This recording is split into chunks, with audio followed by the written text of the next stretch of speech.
சமூக சேவையும் தெய்வப் பணியும் கைகோர்த்து நடப்பதுடன் தெய்வத்தின் அனுமதியுடன் தேசப்பணி செய்ய வேண்டும். ஆசைகளை விடுவது முதலில் சிரமமாக இருக்கும்.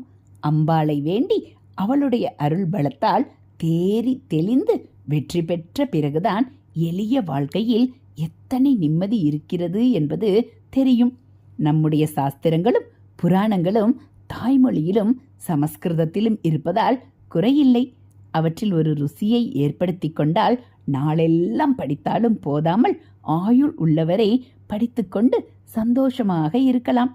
கட்டி போட்டுவிட்டால் என்று குற்றம் சொல்கிறோம். குழந்தை மண்ணை தின்ன போகிற மாதிரி நாம் பழைய தவறுகளை செய்யாமல் இருக்க கஷ்டம் என்ற கட்டை ஜெகன்மாதா போட்டிருக்கிறாள். வைரத்திலும் பட்டிலும் பெண்களுக்கு ஆசை போய்விட்டால் குடும்ப வாழ்க்கையும் சமூக வாழ்க்கையும் மட்டும்